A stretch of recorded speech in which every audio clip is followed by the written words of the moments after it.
ازيكم؟ فيديو جديد، واحتمال موضوع النهارده يطول شويه لانه كلنا عدينا بيه، وانا عندي فيه كمان تجارب شخصيه كتير قوي.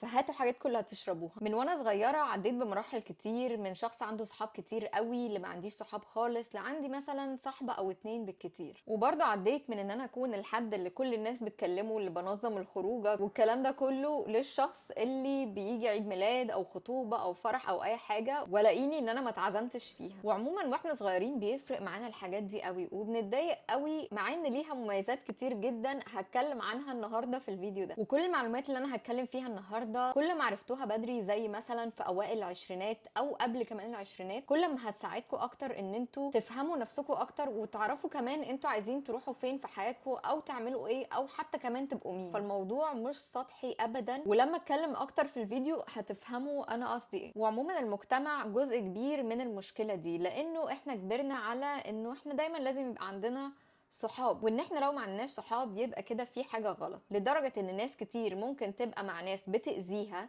سواء شركاء حياتهم او عيلتهم او حتى كمان صحابهم، بس المجرد ان هم ما يكونوش لوحدهم. هقول لكم الفيديو ده ازاي انتوا تبقوا صحاب نفسكم، وازاي ان انتوا تبقوا البيست فريند بتاعتكم قبل ما يبقى عندكم اصلا اي صحاب خالص. وهقول لكم كمان عن مميزات كتير ليها، ومميزات كمان علمية مش من رأيي أنا بس، عشان تعرفوا إزاي تستفيدوا من الموضوع ده. بس قبل ما نبتدي هطلب منكم 3 طلبات: لايك للفيديو، سبسكرايب للشانل، واكتبوا لي تحت في الكومنتات حاجة انتوا بتحبوا تعملوها لوحدكم خالص من غير ما يبقى معاكم اي حد. في بنت اجنبية كانت بتتكلم وبتقول ان هي لما بتخرج لوحدها او بتحضر اي ايفنتات لوحدها كانت دايما في الاول بتبقى خايفة، لكن لما جربت كذا مرة لقت انه لما بتكون لوحدها بتتعرف على ناس كتير وبتعمل معارف كتير، على عكس لما بتبقى رايحة وهي معاها اصحابها. وانا عن تجربة لما عملت الموضوع ده كذا مرة، برضو مش بايدي، انا ما كانش عندي حد اروح معاه، لكن كنت دايما لما بمشي بلاقي نفسي عملت صحاب وتعرفت على ناس في المكان اللي انا كنت فيه. وفكره انكم ما يبقى ما عندكوش صحاب او ما عندكوش صحاب كتير ليها عموما مميزات كتيره قوي، زي انكم هتلاقوا وقت لنفسكم انكم تقعدوا وتشتغلوا الحاجات اللي انتوا عايزين تعملوها، غير لما يبقى 24 ساعه التليفونات بترن وناس عايزه تنزل وناس عايزه تيجي وناس عايزه تعمل، وبقينا حياتنا كلها بنعمل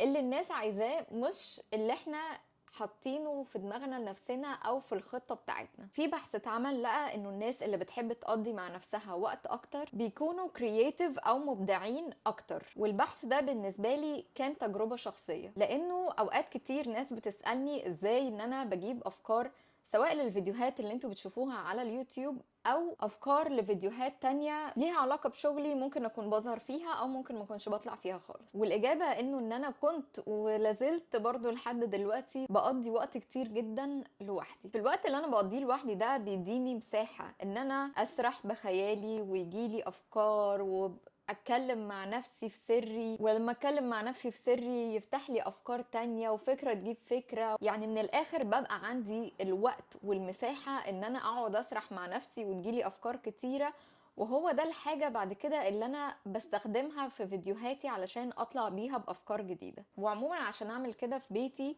انا قعدت اظبط في اوضتي فترة كبيرة جدا من حياتي علشان اخليها المكان اللي انا بحب اقعد فيه، واللي انا يبقى عندي كده مساحه في النص. كنت بقعد على السرير شويه واقعد في الارض شويه، واشتريت بين باك شويه، واشتريت كرسي مكتب. عارفين كنت كل شويه كده ايه اعمل حاجه لغايه لما خليت المكان ده هو المكان اللي انا عايزه افضل قاعده فيه. وده كان بيساعدني ان انا اقضي وقت مع نفسي اكتر من غير ما ازهق ولا احس ان انا متضايقه خالص. بالعكس انا وصلت في فتره انه لما حد من صحابي مثلا بتوع المدرسه كانوا بيكلموني كنت بقول لهم تعالوا نقعد عندي. يعني انا حاسه ان انا مرتاحه قوي في المكان ده، انه حتى لو هقابل ناس عايزه ان هم يجوا ونقعد مع بعض هنا. بما اني نقلت فلسه المكان اللي انا فيه دلوقتي ما هيأتوش زي ما كنت هيأت اوضتي طبعا، بس ان شاء الله هعمل نفس الحاجه برضه. والنقطه دي جزء كبير من انا كنت بقول لكم انكم تقدروا تعملوا كذا حاجه، وانه في وقت، بس احنا ساعات كتير اللي بنضيع الوقت. كل لما يبقى عندكم صحاب اقل كل ما هتقدروا ان انتوا يبقى عندكم وقت اكتر مع نفسكم، تقدروا تشتغلوا على الاهداف اللي انتوا عايزين توصلوا لها. مش معنى كده ان احنا ما يبقاش عندنا صحاب، بس هل ان احنا يبقى عندنا صحاب مش معارف، صحاب كتير، حاجه وحشه؟ حاجه وحشه. كويس ان انتوا يبقى عندكم مثلا حد او اتنين دول اللي احنا بنسميهم صحابنا، وبقيه الناس تبقى معارف. في بقى نقطه مهمه جدا، وهو انه محدش هيبقى عارفكم قدكم. فانا عايزه الوقت اللي انتوا بتقضوه مع نفسكوا ده انتوا فعلا تقدروه وتفهموا قد ايه هو حاجة مهمة. جزء كبير من ان احنا بنبقى خايفين نقعد مع نفسنا هو حاجة اسمها فومو، وهو fear of missing out، او ان احنا بنبقى خايفين ان في حاجة هتفوتنا. لكن بقى في كونسبت جديد او فكرة جديدة طلع وهي عكس كده تماما، هي اسمها جومو، وهي joy of missing out، او الاستمتاع بان احنا يفوتنا حاجات علشان نقعد مع نفسنا اكتر وعشان نعمل الحاجات اللي احنا بنحب نعملها اكتر. وعامة جزء كبير من الفومو ده ان احنا بنبقى خايفين حاجة تفوتنا هو السوشيال ميديا، ان احنا بنشوف حاجات على الستوري. بس انا عايزه بقى اقول لكم حاجه في النقطه دي، انا في ايفنتات كتير قوي رحتها في مصر وبره مصر وليها علاقه بمجالات كتير قوي ومصايف يعني كل الحاجات اللي احنا بنشوفها اونلاين. وعايزه اقول لكم ان يعني معظم الحاجات دي بتبقى اونلاين باينه احلى بكتير من الحقيقه، واوقات كتير من الحاجات اللي انا حضرتها اللي كانت باينه على السوشيال ميديا ان هو بقى حاجه فظيعه، وانه انا لو كنت في البيت كنت هقول بقى ايه ده، انا ازاي ما روحتش ويا خساره وضيعت عليا المكان والايفنت والكلام ده كله. عايزه اقول لكم في الحقيقه اصلا بتبقى الحاجات دي مش زي الستوريز خالص ومش زي الانستجرام خالص. واوقات كتير اصلا كنت بعد ما روحت اللي هو ايه ده، هو خلاص كده انا عايزه اروح فعلا بجد. كنت بحس ان انا خلاص ما فيش حاجه تعمل، انا عايزه اروح احسن واقعد في البيت احسن واعمل الحاجات اللي انا بحبها لوحدي احسن بكتير. حاجه كمان مهمه عايزه اكلمكم فيها، انه جزء من الحاجات اللي احنا نبقى عايزين نعملها ومستنيين ان الناس تيجي معانا ده جزء كبير منها بتشكل خبراتنا في الحياه. حتى لو الحاجات دي حاجات احنا هنتبسط بيها ونستمتع بيها، زي ان انتوا تروحوا تفطروا في مكان معين، زي ان انتوا تتفرجوا على فيلم، زي ان انتوا تسافروا بلد معينه.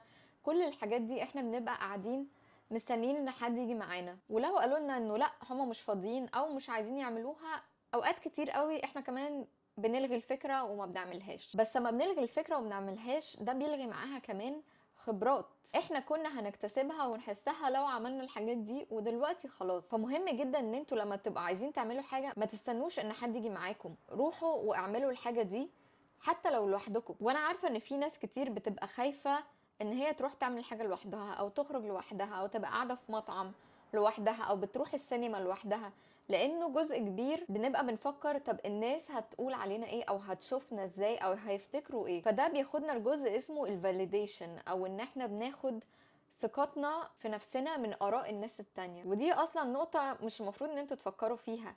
الشخص الوحيد اللي انتوا المفروض تقارنوا نفسكم بيه هو انتم. بس امبارح، بس الشهر اللي فات، بس السنة اللي فاتت. مش باخد فكرتي عن نفسي من الناس التانية شايفاني ازاي ورأيها فيا ايه. فالغوا خالص الخوف من الناس هتفكر ايه وهتقول ايه عليا لو انا خرجت لوحدي، لانه في الواقع يعني وفي الجيل بتاعنا انا ما بشوف حد قاعد لوحده انا ببقى نفسي اعمل زيه وبعمل فعلا زيه، وبشوف ان هي حاجة حلوة جدا.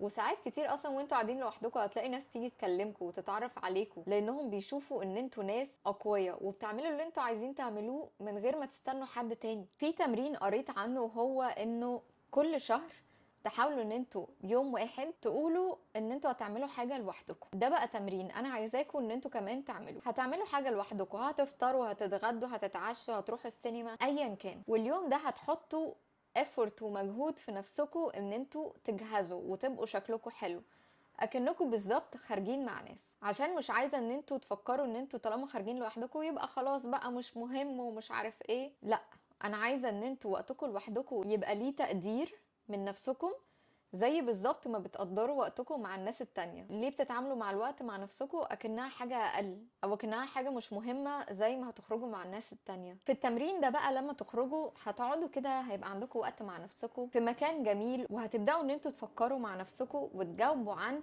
5 أسئلة. أول سؤال، أنا عملت إيه النهاردة؟ وإحساسي عن نفسي عامل إزاي؟ هل أنا مبسوط وراضي عن اليوم بتاعي بالشكل ده؟ تاني سؤال، ايه هي الحاجة اللي هتحصل في المستقبل اللي انا مستنيها او اللي انا بجهز لها؟ لازم يبقى فيه هدف او فيه حاجة قدام في المستقبل واحنا شغالين عليها. ما ينفعش نبقى كل يوم كده احنا صاحيين نايمين ومفيش اي جديد بيحصل في الحياة. تالت سؤال، ايه هي الحاجة اللي انا مبسوط وفخور من نفسي علشانها؟ عايزاكم تفكروا في حاجة تفرحكم وتحسسكم ان انتوا فعلا في حاجة حلوة انتوا كنتوا عايزين تعملوها مؤخرا ووصلتوا لها. رابع سؤال، ايه الحاجة اللي على بالي؟ هل هي خطط مستقبلية؟ هل هي مشكلة؟ ايه الحاجة اللي شاغلة بالي واحاول ان انا اشوف لها حل؟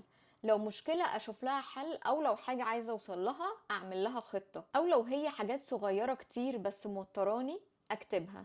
وانا عن نفسي بحب اكتب الحاجات اللي انا ورايا على النوتس بتاعة الموبايل عشان اوصل لها على طول، وابقى دايما فاكرة انا ايه الحاجات اللي انا عايزة اعملها، ومش بمسحها لحد لما تخلص تماما عشان ما انساهاش. خامس واخر سؤال هو ايه الحاجة اللي انا عايزة اغيرها الشهر الجاي؟ انا بالنسبة لي حتى لو احنا في مرحلة كويسة دايما في احسن او دايما في تطور، فدايما تفكروا انه لو انا الشهر ده في حاجات انا كانت مضايقاني، خلاص يعني على الاقل احط لنفسي ديدلاين لمدة شهر، خلاص من الشهر الجاي الحاجات دي مش هتبقى معايا. وهي دي الحاجات اللي احنا هنعملها لما نخرج مع نفسنا، دي الطريقة اللي احنا هنقضي بيها الوقت بتاعنا، وعلى الاقل الخروجة دي لازم تبقى مرة كل شهر. وعموما انا من الناس اللي بحب اخرج جدا لوحدي، حتى اول لما سافرت وما كنتش اعرف ناس خالص كنت كل يوم الصبح بصحى وبلبس وبنزل بستكشف اماكن جديده، بتعرف على ناس جديده، باكل اكلات جديده، بعمل اي حاجه لوحدي ومع نفسي. هتلاقوا حتى ريلز عندي على الانستجرام وانا بره ومصوره نفسي، بحط الموبايل في اي حته وبقعد، وانا بالنسبه لي بستمتع جدا بالخروجه دي. وحتى بعد ما عملت صحاب برضو في ايام بحب ان انا اخرج فيها لوحدي، لانه وانتوا خارجين لوحدكم انتوا بتبقوا حرين، مفيش حد معاكم وانتوا مربوطين بيه. عايزين تتمشوا، عايزين تقعدوا، عايزين تاكلوا، عايزين تدخلوا متحف، عايزين ما تدخلوش حاجة وتفضلوا قاعدين كده في الشارع، عندكم الحرية لأي حاجة انتوا عايزين تعملوها. ودي طريقة من الطرق اللي انا عايزاكم تبصوا فيها للوقت اللي انتوا بتقعدوه لوحدكم. مش عايزاكم تشوفوه ان هو وقت ممل وزهقت وانا معرفش ناس، بالعكس انا عايزاكم تشوفوه كحاجة ايجابية بتديكوا وقت تشتغلوا على نفسكم، تخرجوا تتفسحوا، تعملوا اللي نفسكم فيه، تشوفوا انتوا كاتبين ايه اللي وراكم المفروض تعملوه ومفيش حاجة منها عملتوها، تقعدوا تشتغلوا عليها. مميزات ان انتوا ما يبقاش عندكم صحاب كتير دي كتيرة جدا، يعني اكتر بكتير من العيوب بتاعتها، فمش عايزاكم تفكروا فيها بشكل سلبي خالص. والكلام ده جاي من حد جرب ان هو يبقى عنده صحاب كتير قوي وما عندوش صحاب خالص، وعنده يعني حد او اتنين قريبين منه وبس. اخر حاجة هتكلم فيها النهاردة وهو ان انا عايزاكم تعملوا حاجة كده طالعة جديد، وممكن تبقوا شفتوها في فيديوهات تانية او بتتفرجوا عليها، وهو كونسبت كده او فكرة طالعة جديدة واسمها romanticize your life، او ان انتوا تستمتعوا اكتر بحياتكم بشكل رومانسي من غير ما تبقوا مستنيين حد. يعني بدل ما افكر ان انا قاعدة في البيت وزهقانة لوحدي، انا اللي عن قصد هعمل وقت لنفسي هقعد فيه في البيت وهقسمه بالطريقه اللي انا عايزاها اكني خارجه مع حد. ولازم يبقى كواليتي تايم. يعني ايه كواليتي تايم؟ يعني ما افضلش قاعده كده عماله اقلب في الموبايل وبضيع وقتي وخلاص، لا هقسمه. زي ان انا اول حاجه هاخد شاور وهلبس حاجه حلوه وهخلي شكلي حلو وابقى مبسوطه جدا من نفسي. تاني حاجة ان انا بتفرج على برنامج معين انا هقعد اشوف فيه حلقة. تالت حاجة انا في كتاب بحب اقراه هقعد اقرا منه مثلا 5 صفحات. وبعد كده انا نفسي اكل حاجة معينة هقوم واعملها لنفسي باحسن طريقة، احسن كمان من المطاعم بره، عشان انا هعملها على مزاجي وهحط فيها الحاجات اللي انا عايزه احطها. وبعد لما اكل هشرب حاجه والبس لبس الجيم وهروح اتمرن في الجيم، او هروح اتمشى، او هروح احضر كلاس حاجه بقى زي اليوجا او الزومبا او اي حاجه. وانا عن نفسي بحب جدا الكلاسز دي اكتر من تمرينات الجيم، وبروح احضرها كتير جدا وبجربها في اماكن مختلفه. وده كده كل حاجه عندي للفيديو ده. اتمنى الفيديو يكون عجبكم وتبقوا استفدتوا منه. سيبولي رايكم في الكومنتات علشان انا فعلا بهتم بكل كومنت جدا وبيفرق معايا وبرد على واحد واحد. وما تنسوش كمان تقولولي ايه الحاجه اللي انتوا بتحبوا تعملوها لوحدكم من غير اي حد خالص وبتستمتعوا بيها. اشوفكم في الفيديو الجاي. باي باي.